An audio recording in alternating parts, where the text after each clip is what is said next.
تو اس سے مضاربہ مشتق ہے باب مفارقت. سمی ابھی اس کا نام مضاربہ کیوں رکھا گیا؟ لأن المضارب يستحق الربح بسعیہ وعملہ. مضارب یعنی عمل کرنے والا نفع کا مستحق ہوتا ہے اپنی کوشش اور عمل کی وجہ سے. تو کوشش جو ہوگی وہ سفر ہی سے ہوگی. سعی یہاں جانا وہاں جانا، مال وہاں اٹھانا، یہاں لا کے بیچنا، کانپور چلے گئے وہاں سے اٹھایا چمڑے کی چیز، کپڑے کی چیز اور لا کر یہاں مان لیا جائے کہ لکھنؤ میں فروخت کر رہے ہیں، احمد آباد کی میل سے اٹھایا لے جا کر بیچ رہے ہیں، پٹنہ میں بیچ رہے ہیں، کہیں اور بیچ رہے ہیں. تو یہ اس میں سعی ہے. اور پھر بیٹھ کر دکان ہی پر کریں گے تو عمل ہے. سعی اور عمل ہے، دوڑ بھاگ ہے، اسی کو ضرب فی الارض کہتے ہیں. یضربون فی الارض ویبتغون من فضل اللہ. وہی مشروعۃ للحاجۃ الیہا. کہہ رہے ہیں کہ مضاربت مشروع ہے، جائز ہے بربنائے ضرورت. فإن الناس بین غنی بالمال غبی عن التصرف فی. یہ ساری بات ہم زبانی آپ کو بتا چکے ہیں، اس لیے کہ انسانی آبادی میں بہت سے لوگ مال کی وجہ سے مالدار ہوتے ہیں لیکن تصرف میں غبی ہوتے ہیں، وہ خود کر نہیں سکتے. مال تو ہے لیکن خرید فروخت کی قوت ان میں نہیں ہے، تجارت کی صلاحیت نہیں.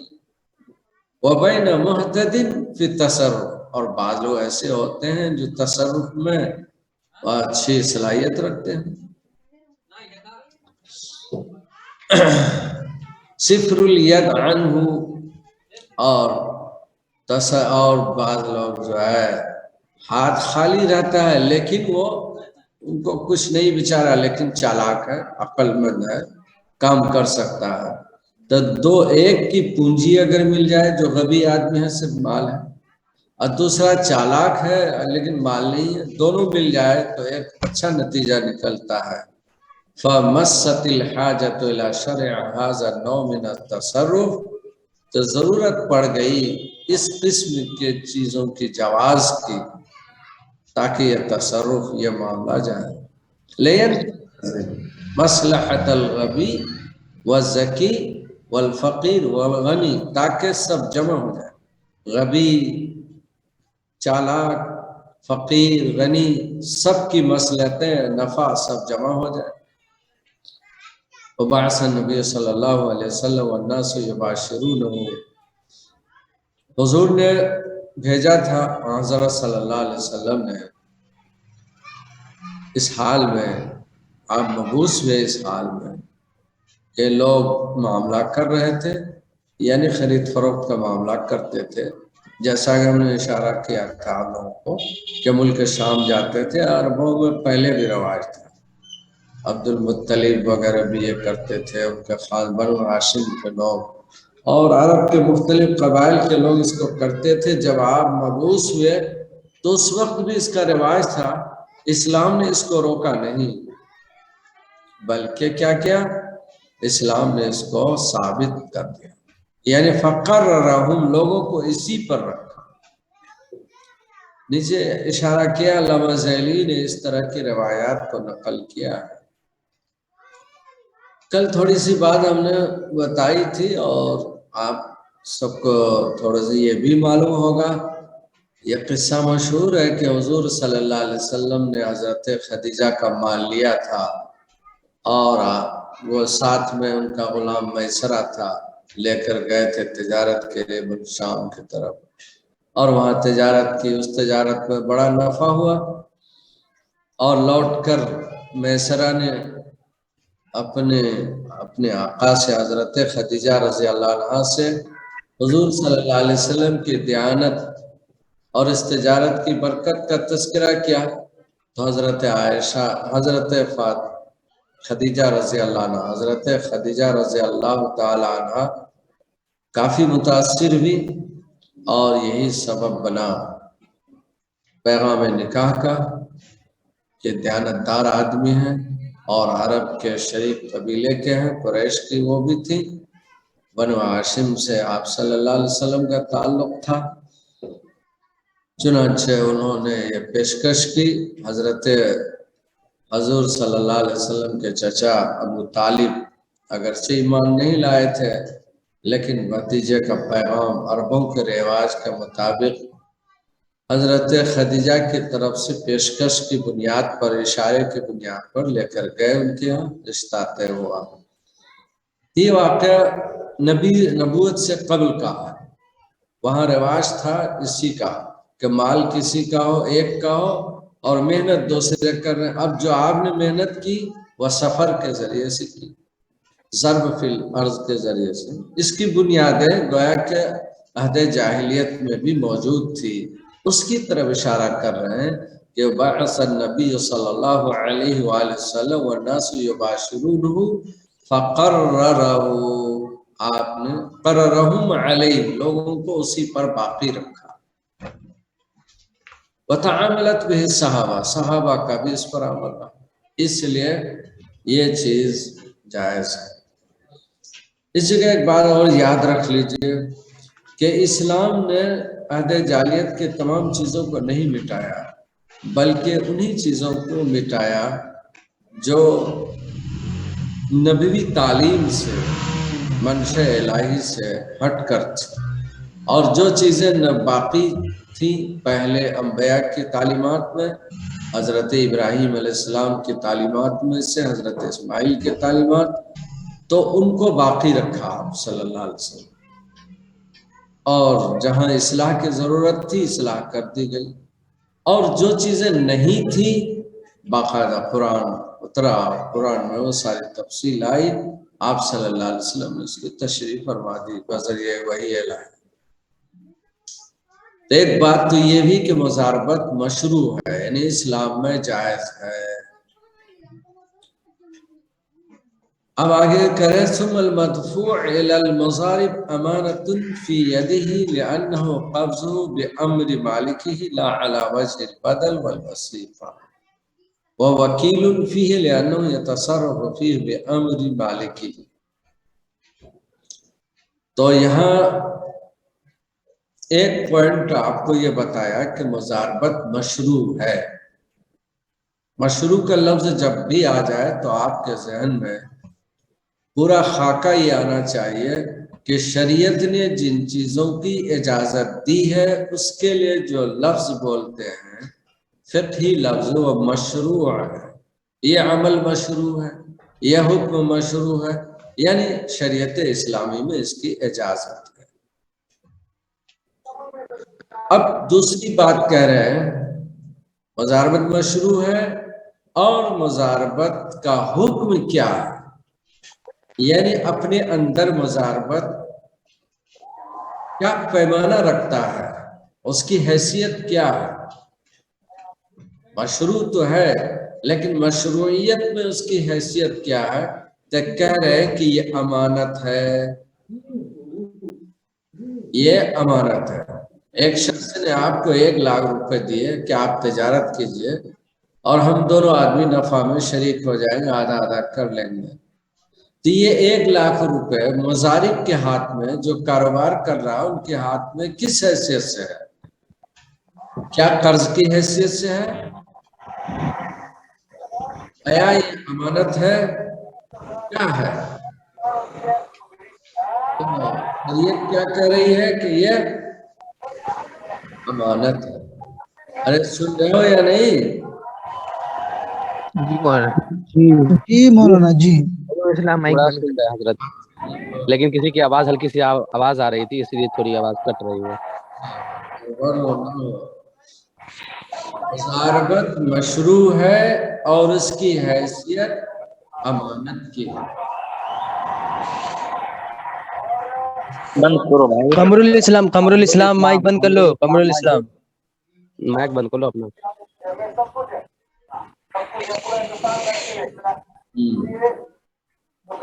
مزاربت مشروع ہے اور اس کی حیثیت امانت کی ہے۔ صرف کیسے آدمی ہے بھائی، مائک بند کروائیے۔ مفتی صاحب آواز نہیں آ رہی ہے آپ کی، وہ قمر الاسلام مائک نہیں بند کر رہے ہیں۔ یہ قمر الاسلام بھائی مائک بند کرو بھائی۔ कमरुल इस्लाम क्या वो इंसानों में नहीं है क्या? हजरत म्यूट कर दीजिए सबको। फाइल बन गया है। सबको म्यूट करके फिर अनम्यूट कर दें। फाइल बन देर में आएगा। कल मैं कमरुल इस्लाम चिल्लाता रहता है। हमारी हाजिरी लगा दीजिए।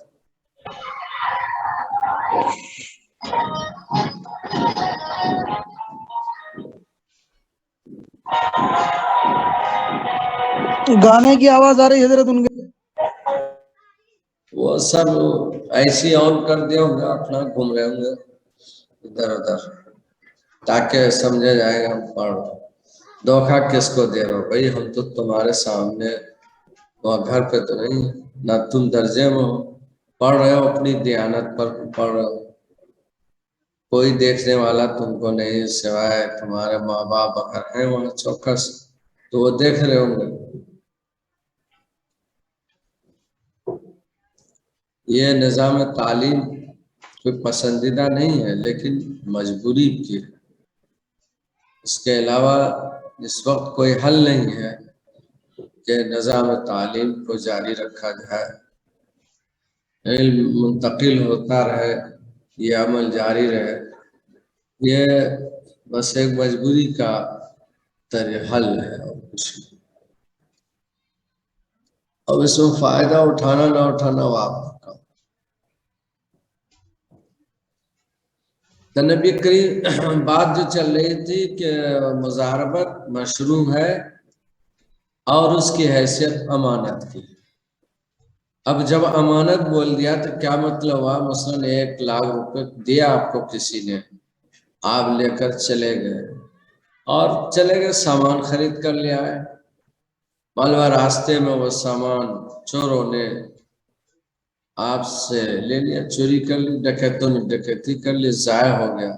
अब सवाल यह है कि क्या वो 1 लाख रुपए आपको देने पड़ेंगे? तो जाहिर बात है अमानत में ज़मान नहीं। जो माल बतौर अमानत हो, अगर वो ज़ाया हो जाए, अमीन की उसमें किसी तरह की कोई ज्यादती नहीं है, तो फिर उसमें किसी तरह का ज़मान नहीं है।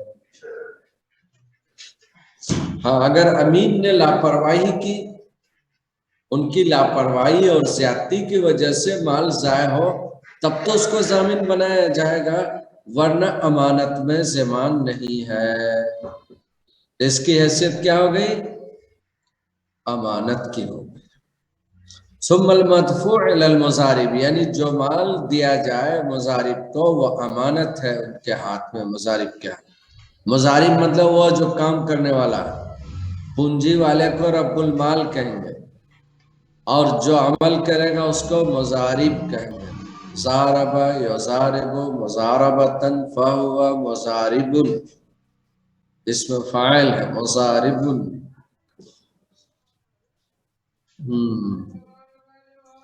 लिअन्नहु क़बज़हु बिअम्रि मालिक, इसलिए कि उसने कब्जा किया मालिक की इजाज़त से। ला अला वजहिल बदल, न के बदल और वसीक़ा के तौर पर। वसीक़ा सिक्योरिटी की रकम जिसको कहते हैं, उस तौर पर नहीं। अब देखिए, वह वकील, मुज़ारिब वकील है। मुज़ारिब की हैसियत वकील की है, अमीन की है और वकील की भी है। वकील यानी अगर कोई मामला हो रहा हो, मामला में एक आदमी वो होता है जो असील होता है, माल जिसका है, रब्बुल माल जो है वो असलन असील है, उस माल का असल मालिक है, असील है। और जो अमल कर रहा है वो उन्हीं का नुमाइंदा है। फिक्ही ताबीर में नुमाइंदे को वकील कहते हैं, वो वकील है। ये कोर्ट वाला वकील नहीं। शरीयत में अगर किसी का इख्तियार दूसरे को दे दिया जाए और दूसरा उसका नुमाइंदा बन जाए, तो उसको कहते हैं वकील।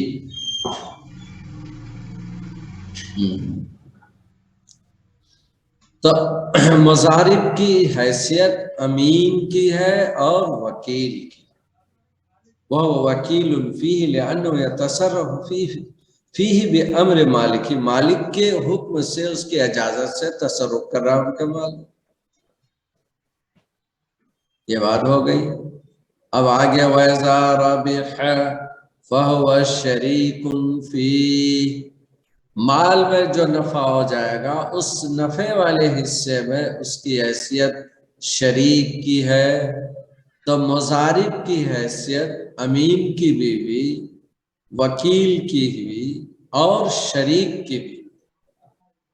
असल पूंजी और माल में मुजारिब की हैसियत अमीन की है, वकील की है, और जो नफा वाला हिस्सा है उसमें वो शरीक है, शरीकदार है। ले तमल्लुकिही जुज़अम मिनल माल बिअमलिही, इसलिए माल के एक जुज का वो मालिक हो रहा। तमल्लुक कहते हैं मालिक होना, बाब तफऊल से। तमलीक कहते हैं मालिक बनाना, और तमल्लुक मालिक होना। तमल्लुक मालिक हो जाना। जैसे वस्फ है, तवस्सफ अगर कहेंगे तो सिफत इख्तियार कर लेना। तो मिल्क है, उसी से तमल्लका में जब ले आएंगे मिल्कियत इख्तियार कर लेना, मालिक बन जाना। ये है फैजा फसदत ज़हरतिल इजारा, अगर मान लिया जाए कि मुजारबत किसी वजह से फासिद हो जाए तो फिर क्या हो जाएगा? तो यहाँ इसकी हैसियत इजारे की हो जाएगी। इजारे का मतलब है कि आमिल ने जो अमल किया है वो उजरत का मुस्तहिक हो जाएगा। और कौन सा उजरत? अजर बिस्लिही, मिस्ल उजरत। मान लिया जाए कि 1,00,000 रुपए दिया आपने, वो चले गए, कारोबार कर रहे, कपड़े खरीद रहे हैं, और मामला किसी वजह से बाद में बिगड़ गया, नहीं बना, ठीक है, मामला खत्म किया, लेकिन जिसने अमल किया उसको क्या मिला? अगर 1 महीने उसने मेहनत की है तो देखा जाएगा 1 महीने उजरत क्या बनती है, उर्फ आम क्या है, सोसाइटी में 1 महीने की उजरत क्या होती है, उस किस्म के अमल की, उस किस्म के अजीर की, तो वो उजरत दी जाएगी। इसीलिए कह रहे हैं अगर मुजारबा फासिद हो जाए तो ये एजारा की शक्ल इख्तियार कर लेगा। यहाँ तक के आमिल जो मुजारिब था, अब उसको आमिल कहा जा रहा है, आमिल मुस्तहिक हो जाएगा मिस्ल उजरत का। अजरा मिस्ली मिस्ल उजरत। ये नहीं है कि हाथ उठाकर कुछ दे दे, ले लो, ये तुमको हम 500 रुपए दे रहे हैं, तुमने मेहनत की है 5 महीना, लिहाजा ये नहीं चलेगा। जब आपने मामला खत्म किया है तो अब आप पैसे मांग रहे हैं, लौटा रहे हैं, तो अब मामला खत्म किया है तो इतने दिन जो मेहनत किया उनको कुछ मिलना चाहिए। वैज़ा खालफा काना गासिबन, लेकिन अगर मुजारिब ने मुआहदे के खिलाफ किया, मुजारिब ने मुआहदे के खिलाफ किया तो वो गासिब समझा जाएगा, क्योंकि उसने ताअद्दी की है, लिवजूद ताअद्दी मिन्हु अला माल गैरिही, गैर के माल में तसर्रुफ करके वो गासिब करार पाएगा। मसलन बात ये भी थी, 1,00,000 रुपए हम दे रहे हैं, ये कपड़े की तिजारत होनी चाहिए, इस पर वायदा हुआ था कि फलां जगह से कपड़े लाना है और वहां तिजारत करनी है। तो उन्होंने कहा कि ये बात हो गई, बजाय इसके कपड़े खरीदने के उन्होंने सोचा कि भाई आजकल गल्ले का मौसम है, चलो आलू हर तरफ उखड़ रहा है, क्यों ना हम 1,00,000 का आलू स्टॉक कर देंगे, इतना बच जाएगा, अभी बहुत मामूली है और बोरी ही मिल रही है 100 में, तो चलो हम ला करके डाल दें। एक बड़ी ताजा 10,000 बोरियां डाल दें गोदाम। बहुत अच्छी बात, खरीद लिया। नतीजा ये हुआ कि वहाँ कोल्ड स्टोर में रखा था, वहाँ मशीन फेल हो गई, आलू की सारी बोरियां सड़ के गोबर बन गई, कुछ नहीं बचा। तो अब क्या होगा? तो मुआहिदा हुआ था कपड़े की तजारत का, उसने मुखालफत कर ली आमिल ने, मुजारिब ने। अब वो जनाब बजाय कपड़े के आलू खरीदा जो सड़के खत्म, तब वो गासिब कहलाएगा, उसने गलत किया। उसने तो गलत किया तो ताअद्दी पाई गई, अब उसको देना पड़ेगा जुर्माना, उसका बदल देना पड़ा। ये अलग बात है, चूंकि घाटा उसका भी हो गया। अब उसमें दोनों आदमी जिस पर वो मुआहिदा कर ले वो मुआहिदा काबिल कबूल हो जाए। जो भी माफी ताफी करा सकें करें यार, लेकिन उनको मांगने का हक होगा। चलिए, ये एक बुनियादी खाका हो। अब उसके बाद मुजारबत, आपको अब तक जो है 3 बातें मालूम हुई जो आपकी कॉपी में रहनी चाहिए। मुजारबा एक माली मामला है, तजारती सिस्टम में दाखिल है, जिसके अरकान में एक पूंजी वाला होता है, रब्बुल माल कहलाता है। दूसरा मुजारिब है जो आमिल होता है, और उसमें नफा में दोनों शरीक होते हैं। इस चीज को शरीयत ने मशरू करार दिया है। ये मशरू है। नंबर 2, इस मामले की शरई हैसियत अमानत की है। इसमें जो पूंजी दी गई है इसकी हैसियत अमानत की है, और जो अमल करने वाला है वो अमीन है, अमीन कहलाएगा। अगर खुदा न खास्ता माल ज़ाया हो जाए तो ज़मान उसमें नहीं है। तीसरी बात ये आई कि ये वकील है, वकील की हैसियत असील की नहीं होती है। माल वाला असील है और अमल करने वाला वकील है। एक चौथी बात ये आई कि भाई जो माल उसमें नफा हासिल हो जाए, नफा में शिरकत है। अब यही मुजारिब शरीक हो जाएगा, उसकी हैसियत शरीक की हो जाएगी नफा वाले हिस्से में। और एक बात और जुजिये के तौर पर आई, खुदा न खास्ता अगर मुजारिब ने अगर असील ने मुखालफत की, मामला को ख़त्म किया, तो फिर मुजारिब की हैसियत आमिल की हो जाएगी, अजीर की हो जाएगी, उसको मिस्ल उजरत मिलना चाहिए। और अगर मुखालफत मुजारिब ने की तो फिर ये गसब के दर्जे में है। ताद्दी अगर पाई गई तो वो देना पड़ेगा। ये इतनी बात बुनियादी खाके के आई। अब आगे बढ़े। अल-मुज़ारबा अक़्दुन यक़अ अला शिरकति बिमालिन मिन अहदिल जानिबैन। इन्हीं बातों को अब बाकायदा फ़िक़ही रंग में बता रहे हैं। मुज़ारबा एक ऐसा मामला है जो शिरकत की बुनियाद पर वजूद में आता है। जानिबैन में से एक की तरफ से माल और आगे है दूसरी की तरफ से अमल। इस जुमले को याद रख लीजिए। अल-मुज़ारबा अक़्दुन यक़अ अला शिरकति बिमालिन मिन अहदिल जानिबैन वल अमल मिनल जानिबिल आखर वन्नफ़अ वर्रिब्हु मुश्तरकुन बैनहुमा। अल-मुज़ारबा अक़्दुन यक़अ अला शिरकति बिमालिन मिन अहदिल जानिबैन वल अमल मिनल जानिबिल आखर والربح بینہما،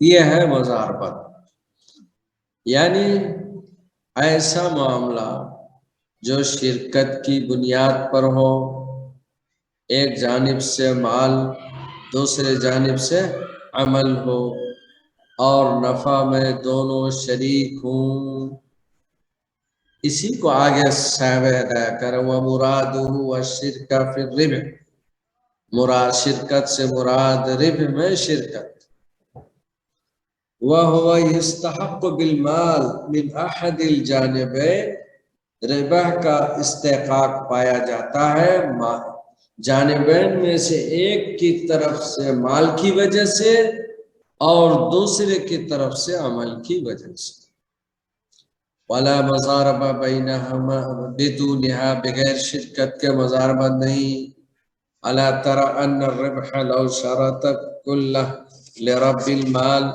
نفع کی اگر شرط رکھی کہ سب رب المال کو ملے گا، کَانَ بَضَاعَةً، یہ اسی کی پونجی سمجھی جائے گی، وَلَوْ شَرَطَ جَمِيعُ لِلْمَزَارِبِ، اگر مزارب کے لئے رکھا جائے، کَانَ قَرْضًا، تو یہ قرض شمار ہوگا۔